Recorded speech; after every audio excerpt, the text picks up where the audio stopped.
जी students, वकार अजीम, मैं आज आप लोगों को नाइन्थ के रिजल्ट के हवाले से बात करने जा रहा हूँ। असल में हमारे यहाँ ये ट्रेंड है कि ये मैंने नाइन्थ की बुक्स लिखी हुई हैं, उर्दू, इंग्लिश, मैथ, इस्लामियात और एथिक्स होती है, साथ बायो है, केमिस्ट्री है, फिजिक्स है और तर्जुमतुल कुरान।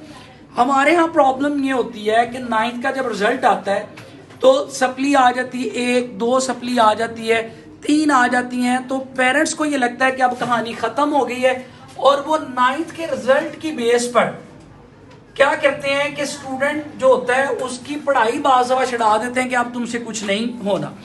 असल में मैं आज इस वीडियो को बनाने का जो मकसद है, जो नाइन्थ का रिजल्ट है ना, नाइन्थ का रिजल्ट जो नाइन्थ में बच्चा पढ़ रहा है, आपने पेपर दे दिए, पेपर के बाद अगले ही दिन आप 10th में बैठ सकते हैं। भाई ये क्या हुआ कि 10th में बैठ सकते हैं, नाइन्थ का तो रिजल्ट आया ही नहीं, ठीक है, और आप 10th में बैठ, और बहुत से बच्चे 10th पढ़ रहे होते हैं, ठीक है। इसका क्या मतलब है? मतलब ये है कि जिस तरह यूनिवर्सिटीज में होता है कि एक क्लास के 8 सेमेस्टर होते हैं और 6 माह का एक सेमेस्टर होता है, और एक सेमेस्टर में अगर 6 बुक्स पढ़ रहे हैं और वो पेपर हो गए, हम अगले सेमेस्टर में चले गए, सेकंड सेमेस्टर में चले गए और वहां पर 4 बुक्स पढ़ रहे थे।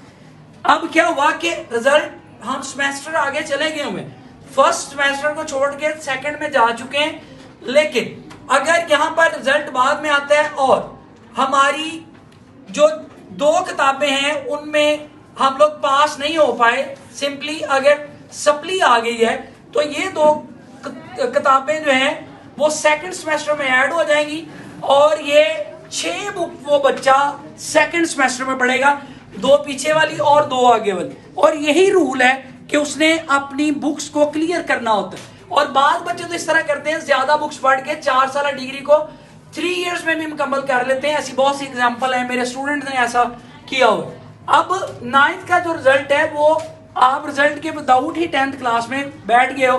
क्यों? क्योंकि असल में ये 2 साल डिग्री है और 10th सेकेंड ईयर है, यानी नाइन्थ एक पहला सेमेस्टर है और 10th जो है वो सेकंड सेमेस्टर है।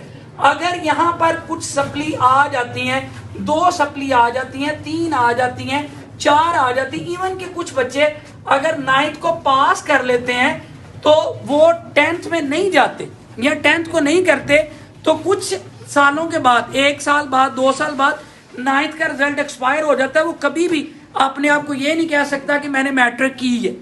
अब मैट्रिक मतलब 2 साल, 2 सेमेस्टर है, एक 9th के साल का सेमेस्टर है और 10th के साल का सेमेस्टर। अब फर्ज करते हैं 2 सप्लियां आ गई, आप 10th में ऑलरेडी बैठे हुए हैं, 9th वाले सारे पास हैं, इनडायरेक्ट 9th वाले सारे पास हैं, जो फेल भी हो जाते हैं वो भी सारे पास हैं, आप 10th में बैठे होते हैं।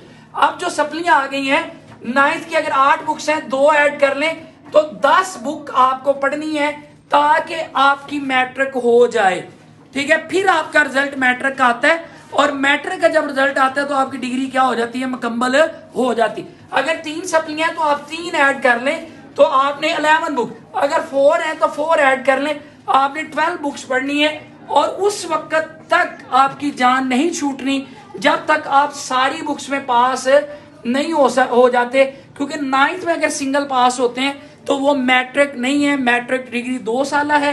पेरेंट्स के लिए खास तौर पर मैं कहूंगा कि अगर सप्ली आ जाती है तो आप बच्चे को डिग्रेड ना करें, उसको मोटिवेट करें, उसको 10th में बिठाएं, क्योंकि ऑलरेडी वो 10th में बैठा हुआ है।